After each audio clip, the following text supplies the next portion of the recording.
Win city developers की एक और शानदार पेशकश। जहांगीर पीर दरगाह से 2 किलोमीटर पहले आबादी के बीचों बीच गांव से लगा हुआ वेंचर, फी गज सिर्फ 5।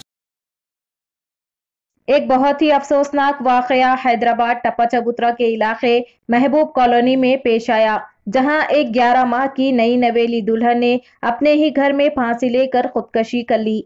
तफसीलात के मुताबिक बिल्किस बेगम, जो 11 माह की दुल्हन थी, बिल्किस बेगम और उनके शौहर का ताल्लुक कर्नाटक से बताया गया है। लड़की के शौहर का कहना है कि सुबह के वक्त फोन के ताल्लुक से एक मामूली सी बात को लेकर मियां बीवी में झगड़ा हुआ था। इसके बाद शौहर घर से बाहर चले गए थे और उन्होंने वापस आकर देखा कि इनकी बीवी ने फांसी लेकर खुदकशी कर ली। इत्तला के साथ ही टप्पा चबूतरा पुलिस मौके वारदात पर पहुंचकर बिल्किस बेगम की नाश को पोस्टमार्टम के लिए मुर्दा खाना मुंतकिल कर दिया। पुलिस ने एक केस दर्ज करके मजीद तहकीकात का भी आगाज कर दिया है। ऐसे ही अहम खबरों से बाखबर रहने के लिए A18 तेलंगाना न्यूज को YouTube पर जरूर सब्सक्राइब करें। वापस आप शाम में शाम में ये 7 बजे कुछ आया शादी। रात में 7 बजे आया? नहीं हाँ, अभी 7। अब मगरिब के टाइम है। कहाँ गए, क्यों गए थे? बहन के पास गया था। कभी आते जाते कतर से आना मैं थोड़ा घर पे बैठ के मैं आने के बाद क्या देखिए आप? आने के बाद 7 बजे आने के बाद पूरे दरवाजा खुले थे। कौन से दरवाजे खुले? पूरे दरवाजा खुले, मेन डोर खुला था। अच्छा, मेन डोर खुला था, खाली पर्दा डाल के था। अच्छा, और दरवाजा बंद था। ओके, हाँ, तो वो अंदर सो रहे होंगे ना। मैं क्या करा मालूम है, छत पे गया के कुछ फायदा करा, फिर क्या करा। आपका कमरा कहाँ पर है? जब अंदर एंट्रेंस हुए आप? मेरा कमरा इधर है। तो उन्होंने कहाँ फांसी लिए? वो अंदर के अंदर के रूम में, अंदर के बेडरूम में आपके? बेडरूम में लिए ना, दूसरा रूम है और एक खाली स्टोर रूम के अंदर ले लिए। अच्छा, वहाँ पर फांसी किससे लिए? फांसी उन्होंने वो एक ड्रम है। हाँ, ड्रम है वो, और वंडी से ठहर के करके लिए। ओढ़नी है क्या, रस्सी है, क्या है? ओढ़नी से लिए। तो आप क्या करे फिर?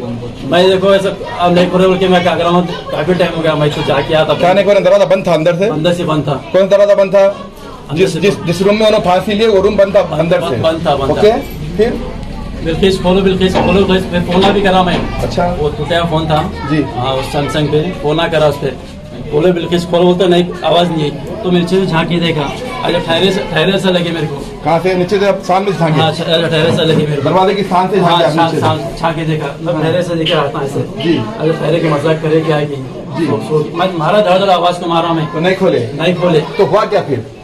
दरवाजा तोड़ के निकाला मैं। दरवाजा तोड़े का क्या देखा? दरवाजा मेरी फांसी लगी हुई थी। अच्छा, फांसी लगी हुई थी। मेरे को बर्दाश्त नहीं हुआ, मैं ऐसा बहरे में समय बर्दाश्त नहीं, मैं निकाल के नहीं खोल रहा था, चारों से कट करके नीचे निकाल के उनके यहाँ से खोला यहाँ पे मैं। अच्छा, वो नहीं खोला उनके, मैं नीचे वो टाइम पे कोई भी नहीं तो रो रहा कर रहा था।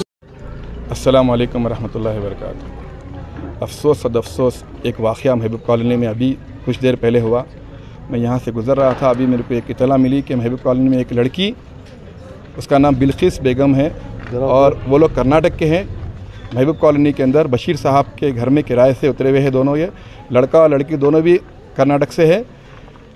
कुछ देर पहले इत्तला मिलने पर हम लोग जाकर देखे, बस्ती वाले मेरे साथ मुसाव भाई है, हमारे इलियास वगैरह, हमारे बस्ती के नौजवान, पूरे बस्ती के अब्दुल रहीम, ये सब मिलकर जो है ना यहाँ पर देखे कि यह फांसी ली बच्ची, एक फांसी लेकर उसका इंतकाल हो गया बच्ची का। तब जब लड़के से हम लोग की दरियाफ़्त किए किस तरीके से इंतकाल हुआ, तो बोले कि सुबह मामूली छोटी सी बात के ऊपर मोबाइल के ताल्लुक़ से दोनों में शायद पहले से कुछ ना कुछ मसले मसाइल होंगे, लेकिन अभी जो हमको इत्तला मिली लड़के से बात करने पर कि लड़का वाला कोई छोटी सी बात, खाली मेरी उनकी बहस हुई। मोबाइल था आईफोन, वो मेरा फ़ोन इस्तेमाल कर रहे थे जिसके ऊपर स्क्रैचेस वगैरह पड़ गए। तो बोला कि फ़ोन कैसा इस्तेमाल करना आपको नहीं मालूम, ये भारी फ़ोन है। उस दौरान में दोनों की मियाँ बीवी की बहस हुई। उसके बाद लड़का जो है ना घर से निकल कर अपनी बहन कन चले गया। जाने के बाद सुबह में ये वाक़या हुआ। उसके बाद फिर लड़का जो है ना वापस मगरिब के टाइम आया तो बोला दरवाजे खुले हुए थे और एक लास्ट का रूम है जिसके अंदर वो लड़की जो है ना फांसी डाल ली थी। मैं खटका मारा तो दरवाज़ा नहीं खोल रहे थे। दरवाज़ा तोड़कर, लड़के का नाम सईद है, सईद पटेल, कर्नाटक से है वो लड़का। अब ये बता रहा, उसकी बयानी ये है कि लड़के की कि वो बोलता है कि मैं दरवाजे पे खटका मारा, दरवाज़ा नहीं खुलने की सूरत में दरवाज़ा तोड़कर अंदर गया। वो अंदर जाके देखा तो क्या लड़की फांसी ली हुई थी, ओढ़नी से ड्रम नीचे रखा हुआ है कुछ, जिस तरीके से वो बता रहा बच्चा, उसकी बयानी है ये। ऐसा ये वाक़या गुज़रा हमारे एरिया के अंदर, बहुत नाकाबिल बर्दाश्त है। बहुत हमारे एरिया के अंदर बहुत अफसोसनाक वाक़या हुआ ये, हम इसकी सख्त मसम्मत करते हैं। अल्लाह ताला से दुआ है कि हमारे बच्चियों में अल्लाह ताला हिदायत दे और ऐसी चीज़ों से हाँ बहुत एहतियात करना है कि लड़की मियाँ बीवी में मोहब्बत होना चाहिए। शादी होकर सिर्फ 1 साल हुआ ही है, 1 साल के बाद गाँव में शादी हुई, कोई मन्नाखेली गाँव है वहाँ से शादी होकर ये लोग यहाँ पर आए और उनके सास ससुरे साथ रहते, लेकिन इत्तेफाक से कहीं सास भी नहीं थे मकान में और ससुरे भी नहीं थे, लड़की अकेली थी। छोटी सी बात पर लड़की फांसी लेकर अपनी जान दे दी। अल्लाह ताला इसको माफ़ करे लड़की को। और ये क्या सही है क्या गलत है, लड़की की बयानी ये है, लड़की वाले भी गांव से आना बाकी है। ये वाक़या हो गुज़रा है, हम इसकी सख्त मज़म्मत करते हैं और तमाम एक मैसेज देना चाह रहा हूँ तमाम माँ लड़कियों को वो कि ऐसे छोटे से मसले मसाइल के अंदर अपनी जान ना दें, फेस करें। कुछ मसले मसाइल है तो वालिदैन को बुलाकर बात करें, कुछ भी मैंने मसले का हल निकलता, लेकिन फांसी लेना जान देना ये हल नहीं है। अल्लाह हम तमाम उम्मत के बच्चियों की हिफाज़त फरमाए। अस्सलाम वालेकुम रहमतुल्लाह।